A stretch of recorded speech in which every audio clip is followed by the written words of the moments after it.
नमस्कार दोस्तों, मैं अंकुर उपाध्याय स्वागत करता हूं आप सभी का एक बार फिर से अपनी नई वीडियो में। दोस्तों, भारतीय बाजार 24,600 की तरफ आता हुआ दिख रहा है। मैं आपको बताना चाहूँगा, मैंने ना अपने दूसरे चैनल पे, जो मेरा मेन चैनल है शेयर मार्केट एनालिसिस करके, जिस पे आपने अगर सब्सक्राइब किया हुआ है तो आप मेरी सारी वीडियोस देख सकते हो सब्सक्रिप्शन बॉक्स में।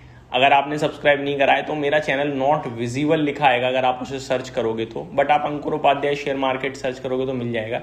मैंने उस पर ना आपके साथ 10:30 10:25 पे वीडियो पोस्ट करी। मैंने उस समय आपसे क्लियर कट बोला कि मार्केट जो 24,530 के करीब ट्रेड कर रहा है, यहाँ डरना नहीं है, खरीदना है, क्योंकि मार्केट का लेवल ही वो है। मार्केट सपोर्ट ले रहा है 24,500 पे और रेजिस्टेंस ऊपर फेस कर रहा है 24,600 या 700 या 800।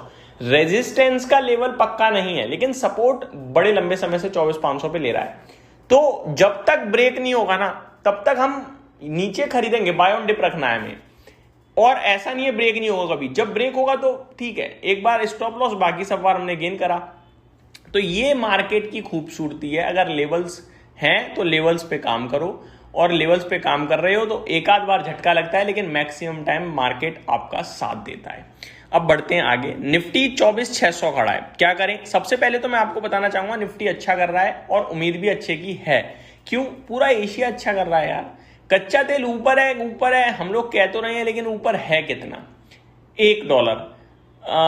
इनफैक्ट $1 पूरा ऊपर नहीं है। तो कहने वाली बात यह है कि क्रूड ऑयल ना कुछ करने के मूड में नहीं है। क्रूड ऑयल नीचे गया था, ऊपर आया, ये सच है, लेकिन अभी भी वहां कंफ्यूजन बना हुआ है। कोई फ्रेश नेगेटिव डेवलपमेंट नहीं आया, कोई पॉजिटिविटी नहीं आई है।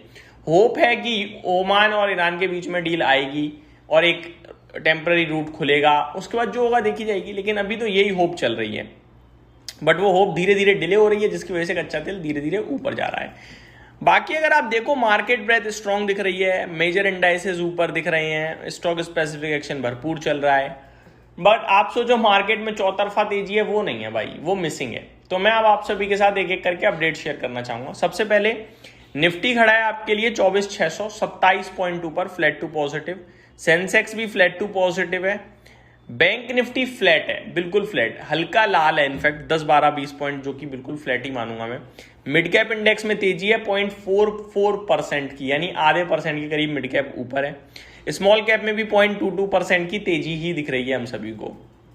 मार्केट ब्रेथ 1790 शेयर्स पॉजिटिव हैं, जिसके सामने 1150 नेगेटिव है एनएसई पे। तो बढ़ने वाले शेयर्स की संख्या काफी अच्छी दिख रही है। आज एक बार फिर आईटी क्षेत्र लीडरशिप में आया है, 31,866 खड़ा है। यहां जो लेवल है वो है 32,000 का। 32,000 पे रेजिस्टेंस फेस कर रहा है, बार बार 32,000 से नीचे आ जाता है, लेकिन एक ना एक दिन तो रेजिस्टेंस टूटेगा ही टूटेगा। जब टूटेगा तब लेंगे, प्रीएम्प्ट नहीं करेंगे कि इस बार तो टूट ही जाएगा। याद रखिएगा, जैसे निफ्टी में हमने सपोर्ट प्रीएम्प्ट करा कि लेगा, ये नहीं सोचा टूट जाएगा, ये सोचते तो फंस जाते। यहां भी एक बार टूटने देंगे फिर सोचेंगे, अदरवाइज रुकेंगे, वेट करेंगे। अब 150 पॉइंट और छूट जाएगा, क्या होगा ज्यादा से ज्यादा। रियल एस्टेट 8.87% ऊपर है। Mid cap, select, metal, auto, सब जगह हरियाली है। गिरावट हो रही है पीएसयू बैंक्स में केवल आधे % की, बाकी सब तो फ्लैट टू नेगेटिव है, कुछ खास गिरावट कहीं भी नहीं है। स्टॉक स्पेसिफिक एक्शन भरपूर है। हिटाची एनर्जी अपने नतीजों के बाद 9% भागता हुआ दिख रहा है।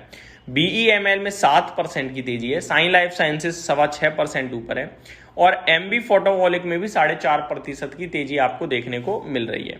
पेटीएम कमाल कर रहा है, 0.5% ऊपर है, 52 वीक हाइस पे ट्रेड करता हुआ दिख रहा है ये स्टॉक। गिरावट में एबीएफआरएल आज 8% क्रैश हुआ है अपने नतीजों के बाद। पीएफसी में भी 5% की गिरावट है, नंबर्स भी वीक थे, मैंने डिस्कस करे थे। एनएलसी इंडिया 4.5% नीचे है। आइनॉक्स विंड और सैम्प्रो इंडिया में भी गिरावट देखने को मिल रही है, सैम प्रोजेक्ट्स में।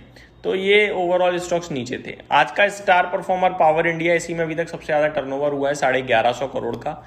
बाकी केन्स टेक 1.5% नीचे है, 1100 करोड़ का टर्नओवर। टाइटन दमदार नतीजों के बाद 3% की तेजी, 826 करोड़ का टर्नओवर ऑलरेडी हो चुका है। निफ्टी में 25 नेगेटिव, 25 पॉजिटिव। टॉप लूजर में एचडीएफसी लाइफ, एयरटेल और पावर ग्रिड दिख रहे हैं। टॉप गेनर्स में Titan, Tata steel, Grasim, tech Mahindra देखने को मिल रहे हैं। आज के इवेंट वाले स्टॉक्स की बात करूं मैं तो जियो फाइनेंशियल, एक्स डिविडेंड वाले स्टॉक्स हैं ये, 60 पैसे का है। इंडस टावर 14 रुपए का है। सेंट्रल माइन प्लानिंग में करीब 1 रुपये 6 पैसे है। राइट्स ₹1.40, बाकी पीटीसी इंडिया ₹23, स्ट्राइनिक्स परफॉर्मेंस ₹23, वेस्ट कोस्ट पेपर ₹3। तो ये कुछ स्टॉक्स हैं जो एक्स डिविडेंड ट्रेड कर रहे हैं। रिजल्ट स्पेसिफिक कहाँ पे एक्शन रहेगा? Vodafone Idea, Bosch, Lloyds Metals, Info Edge, Linde India, Hindustan Copper, Gland Pharma, KPR Mills, Wockhardt Pharma, ये कुछ स्टॉक्स हैं इनके आज नतीजे आते हुए दिखेंगे। ये तो हो गई बात पूरे इंडियन मार्केट की। अब चलते हैं थोड़ा सा ग्लोबल। सबसे पहले कच्चा तेल। क्रूड ऑयल इस समय $84 पे ट्रेड कर रहा है, आधे % की तेजी है, तो ठीक है, चलने दो, इतनी मूवमेंट तो कभी भी आ ही सकती है, अभी लाल निशान में भी आ सकता है, कोई बड़ी बात नहीं है। जापान का मार्केट 0.25% ऊपर है, शंघाई फ्लैट टू पॉजिटिव है, हैंगसेंग में 0.5% की तेजी देखने को मिल रही है इस समय। KOSPI flat to negative trade करता हुआ दिख रहा है, ताइवान 1.5% नीचे देखने को मिल रहा है। तो ये आपके लिए एशिया मार्केट जो कि पॉजिटिव साइड पे ट्रेड कर रहे हैं, ऐसा आप कह सकते हो। गोल्ड सिल्वर की बात करी जाए दोस्तों अगर, तो चांदी में आपके लिए करीब 1% की तेजी है और गोल्ड फ्लैटिश टाइप ट्रेड करता हुआ दिख रहा है इस समय। यही समाप्त करता हूँ इस वीडियो को। Thank you so much for watching this video. Have a great day guys.